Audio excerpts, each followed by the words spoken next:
Hi, my name is Adam Whitmer. I'm the founder and host here at ComplianceCohort.com.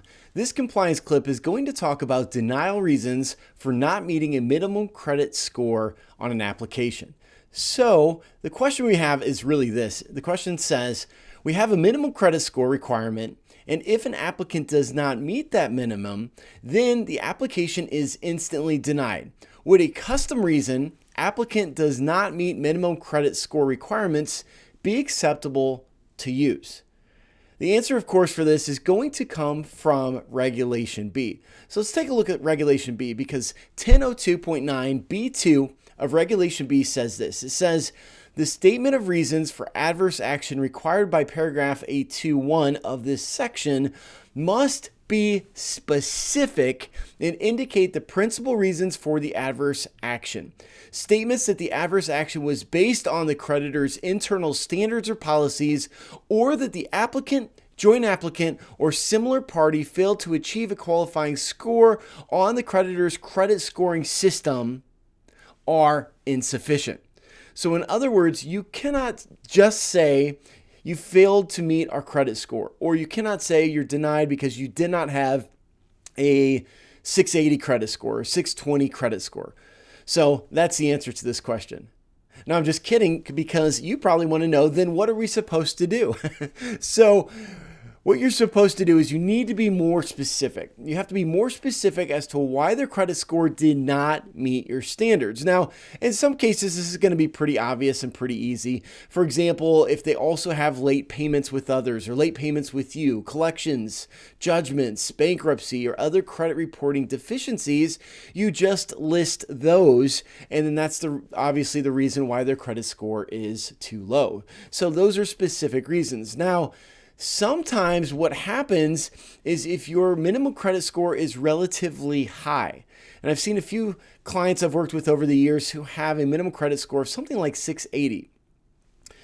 And when you have a minimum credit score of 680, there'll be customers who have credit scores below 680 who actually don't have any late pays with others. They don't have any late pays at all, no collections, no judgments, and no bankruptcy. And so then it becomes a challenge to understand what to put down as a denial reason.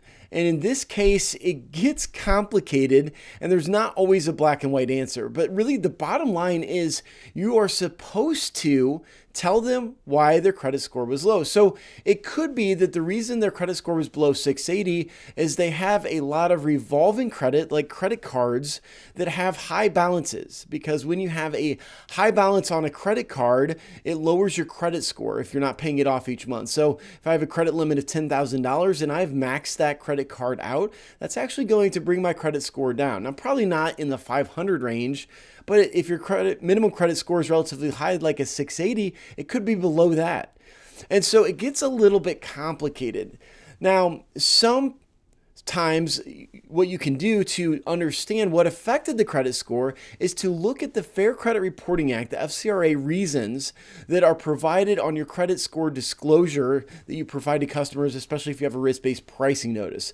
Basically, on your credit report, it will tell you the reasons for the credit score being what it is.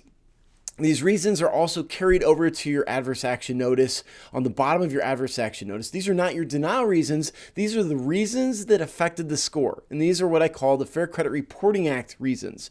Now, sometimes these reasons may be justified to list as the reasons that affected the denial. Because if you denied somebody for a minimum credit score and they didn't have an obvious late payment or other credit deficiencies, you might need to look at the credit report to see what affected their score, and these might be reasons you would include on your adverse action notice.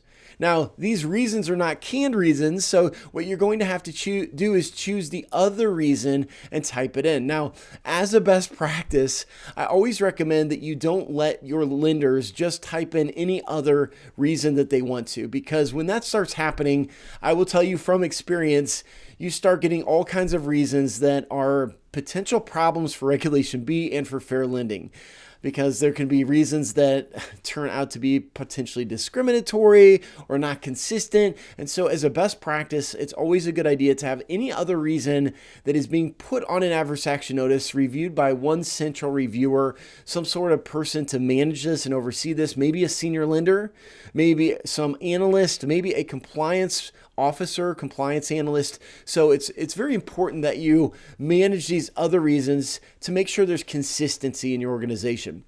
Now, sometimes pre-approving a reason is okay. If you know that you often see denials due to somebody not being approved for private mortgage insurance, for example, that might be something you could pre-approve and let your lenders use without getting approval for each adverse action notice. But it's very important you manage those other notices. So hopefully that answers the question of what we do for denial reasons when you're not meeting a minimum credit score. And that's all I have for this compliance clip. Now, if you're new to the compliance cohort, we have a bunch of compliance clips that are free training videos just like this available to our free members. And our free membership is our basic membership. You can sign up at compliancecohort.com. We have hundreds of videos just like this that are free. We have free articles, a weekly newsletter. We do giveaways, lots of other resources we provide in our free basic membership. If you're looking for more advanced training on Regulation B and fair lending, we have a couple of products in our store, compliancecohort.com/store. And specifically, we have a program specifically on Regulation B. We also have a fair lending bootcamp that covers Regulation B as well. So that's it.